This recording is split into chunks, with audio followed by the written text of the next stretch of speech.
Xo'p, sizlar o'ylayotgan bo'lishlaringiz mumkin. Bu qaysi mashina ichida turibdi, kapitan Sidenada deb. Aytib qo'ya, bu Carnival emas, lekin Carnival bilan adin-kadnamo nima deydi, komfortini birga bir bera oladigan shunaqangi minivan. Qarshimizda turgan aniqroq men mashinadan tushgan bu mashin Jack oilasiga mansub bo'lgan yangi avlod minivanlar hisoblanadi. Buni markasi RF8, Jack RF8 bo'ladi. Bu umuman olganda Hyundai'ni shu Kia'mi, Carnival qayerniki edi. Xullas qilib, o'shani bazasida yig'iladi. Hech qanaqangi o'zgarishlar narchani yo'q. O'shandan kopiya olingan desa ham bo'ladi. Dvigatelga to'xtaladigan bo'lsak, dvigateli benzinda, keyin yana bitta narsani aytib o'tish kerak. Buni gibrid versiyasi ham bor endi. Bizda haligacha yo'q, endi keladi inshaalloh. Buyurtma bo'ladigan bo'lsa, buni gibrid versiyasi ham keladi. Bu 100% tokda 100% bu benzinda harakatlanadigan minivan.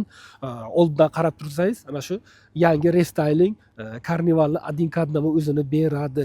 Ko'zlariga e'tibor bering, ko'zlari diodli optikali ko'zlar va dnevniy огни pastda 1 2 3 4 5 ta bor ekan.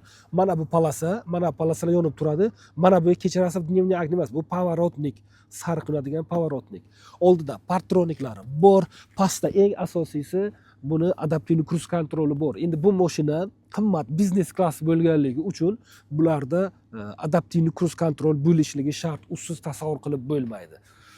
Xo'p, diskasiga to'xtalamiz. Diskalarimiz bu saka bo'lishi shart, sakasiz bo'lmaydi. Tak, razmeri 225 ga 55, 225 ga 55, 18 dyumli diska ekan. Tak, podkrenliklar plastik qilingan. Bularda tashqi deflektor bor. Tashqi deflektor nima uchun kerak deb savol berishingiz mumkin. Tashqi deflektorlar bizda havoning isigan paytida, asfaltimiz yana isiyotgan paytida mana bu sovutishga yordam beradi. Bu shina tez yelanib ketmasligi va sirpanib ketmasligi uchun buni sovutib beradi. Bu uchun Jack kompaniyasi respekt. Tak, oldini prujinada, orqalari ham amortizatorda. Tormoznoy sistemasi ko'ryapmiz, diskviy, gap bo'lishi mumkin emas. 1 2 3 4 5 ta boltga qo'tirilgan. Saka diska.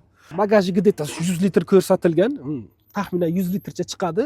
Agar ana bu oxirgi 3 ta o'rindiqni oxirgi radni yotqiradigan bo'lsangiz, bemalol 600-700 litrgacha chiqadi. Agar o'ylangiz katta bo'lmasa. Tak. Nima bor? Bu yerda o'zini самый необходимый narsalari, треугольник, buksur va domkrati bor ekan. Bu o'rindiq bitta narsani aytib qo'y, detskiy hisoblanmaydi, kattalar uchun mo'ljallangan. Shu bilan birga o'rindiq orqa va oldin borib keladi, yotadi. Yotqirish uchun lenta bo'ladi, richak bo'ladi. Shu richak tortish kerak. Bu prosta ichiga o'tib qolgan. Biz hozir buni ko'tardik, shu ichiga o'tib qolgan. Yotadi, yotgan paytda katta bagaj, yukxona paydo bo'ladi. Orqa ham elektroprivodda.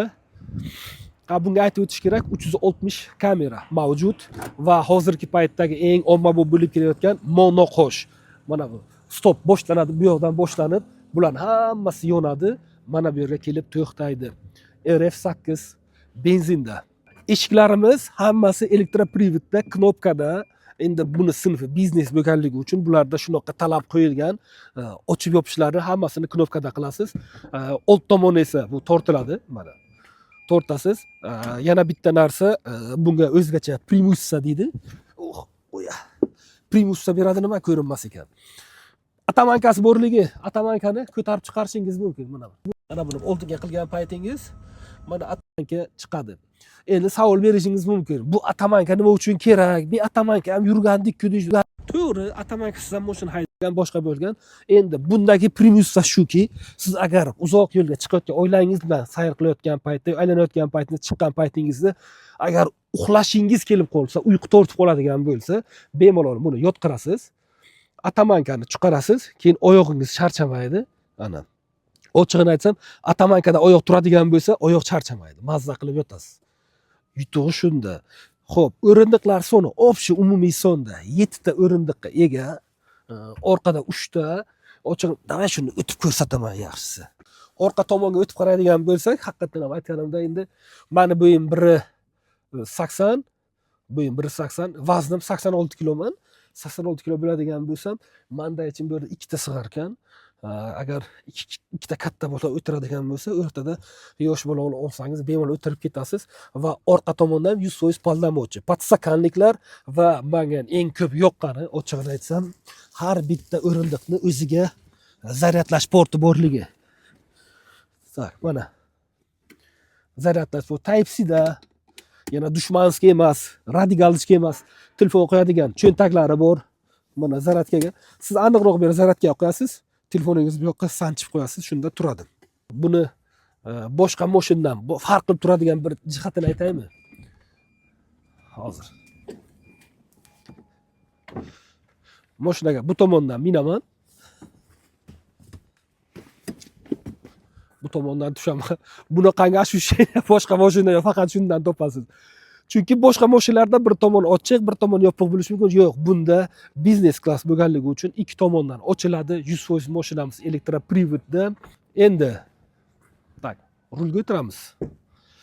Xo'p, eshigimiz довольно og'ir, shu bilan birga qalin. Endi bundan kamchilik topish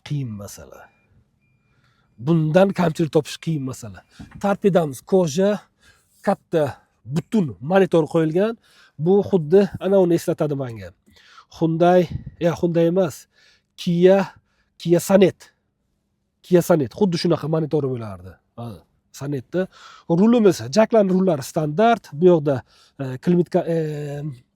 kruz kontrolni boshqarishingiz, bu yoqda esa multimediani boshqarib ketasiz. Standart rul.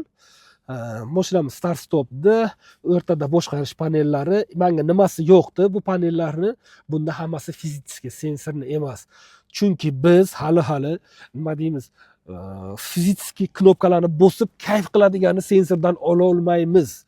Ming o'zimizni aldasak ham, yo bu sensor yangi avlod desak ham, lekin biz ana bu knopkada bosadigan ощущенияni, kayfni boshqa joydan topa olmaymiz. Tan olish kerak. Korobka peredachimiz o'rtada almasli qilingan. Zo'r, eng muhimi bilasizmi? Pastda emas, yuqorida. Mana bu yerda podlokotnikka qo'lni qo'yadigan bo'lsak, bu haqiqiy amerikanskiy pikaplarga o'xshab ketadi. Qo'yil, parking bu yerda, ruchnik, avtohold, bu yerda esa eshiklarni ochib yopish knopkalari. Ana shu yoqdan turib, haydovchi orqa eshigini ochib yopishligi mumkin. Ana buni bossak, eshik yopiladi. Xo'p, mana buni bu yoqdan bossam, mana eshik ochiladi. Yopamiz. Xo'p, pulti bejirim ishlangan, hattoki meni nima hayron qoldirtirdi, pultida eshikni ochish yopish funksiyasi bor ekan. Siz aniqroq uydan turasiz, mashinani yoqasiz, yoqqaningizdan keyin esa nima qilasiz? Eshiklarni ochib yopishingiz mumkin. Qoyil, bu uchun Jack sizlarga rahmat. Podstakanliklar ikkita alohida emas, butun. Xo'p. Va bu yerda endi bu yangilik emas, o'sha беспроводный zaryadnik. Endi buni sinfiga agar bo'lmasa bu uyat. Bu yerda Face ID bor. Face ID nimani qilib beradi degan ko'p savol kelgandi kommentlarda. Face IDni agar siz to'g'ri nastroy qiladigan bo'lsangiz, sizni kayfiyatingizni o'z vaqtida aniqlab beradi. Agar siz charchagan bo'lsangiz, sizga xabar beradi. Haqiqatan ham siz charchadingiz, siz dam oling, boshqa degan fikrlarni beradi. Xo'p, bu yerda bagaj ochadigan knopka bor ekan. Bu power door off. Bu eshikni o'chirib yopadigan, to есть ruchnoy yoki avtomatga o'tqadi. Buni bosib qo'ysa ruchnoyga ham o'tadi. Motorimiz aytib o'tgandek, ikki turbinada, turbo motorda. Xo'p, motorimizni juda zo'r himoyalangan. Nimada aytishimiz mumkin? Короче, miyasi bu yerda, qolgan narsalar hammasi himoyalangan. Asosiysi mana shunga suv tegmaydigan bo'lsa, bunga suv ham tegmaydi, chunki yuqorida turadi. Xullas kalon, mashinamiz, bugungi obzorda qilmoqchi bo'lgan mashinamiz shu. Adashmasam, buni motori aynan buni pikapi bor, T8, T9 va Jack Sunray degani bor. Shuni motori bilan bir xil. Faqat ularda motor yopiq turadi, bunda ochiq turganligi uchun farq qilib turadi. Qolgan hamma narsasi bir xil. O't kuchiga keladigan bo'lsak, o't kuchi adashmasam 240, shu 240 dan ziyod o't kuchi, haqiqatan ham kuchli. Keyin bitta narsani aytib o'tishim kerak. Aniq, tiniq, odzivni aytaman, maqtash emas, boshqa emas. O'zim test drive qilib haydab olib keldim. aniqroq aytadigan bo'lsam, bu mashinani haydagan paytda agar oilaviy yuradigan bo'lsangiz, mani maslahatim mashina tez haydamaganingiz ma'qul. Chunki mashina uzun bo'lganligidan keyin buni nima bo'ladi? Harakatlanish, ko'chada boshqarish, boshqa qilish boshqalarga nisbatan diskomfort hosil qilishligi mumkin. Shuning uchun mashina tez haydamagan yaxshi. Agar bu mashina yana bitta katta yutug'i bor, off-road deydi, hozirgi kunda nima deydi hali bu? Yo'ldan tashqari, внедорожник sifatida boshqarib bo'lmaydi, lekin yo'l tanlamasdan yo'lni tanlamaydi. Motor kuchli bo'lganligini hisobiga, misol uchun toqqa oilangiz bilan qayerqadir chiqmoqchi bo'lsangiz, cho'lga bormoqchi bo'lsangiz, bu mashina sizni uyaltirib qo'ymaydi. Shuni aytmoqchiman. Podveskalari bo'yicha podveskalarga to'xtaladigan bo'lsak, podveskalari yumshoq, ochig'ini aytaman, yumshoq menga yoqdi. O'nqir-cho'nqirlarni spesial mana o'nqir-cho'nqir yo'llardan haydab ko'rdim, shuni his qilishlik uchun. Mashina yumshoq, довольно yumshoq. Agar siz ozgina xarajat qilaman desangiz, meni fikrim, yana fikrim, ana bu shinalarni, zavoddan kelgan shinalarni ozgina shiroki qiladigan bo'lsangiz va yana bitta narsani aytib o'tishimiz kerak. Bu yerda klirensga ozgina joy bor, ozgina emas, anchagina joy bor.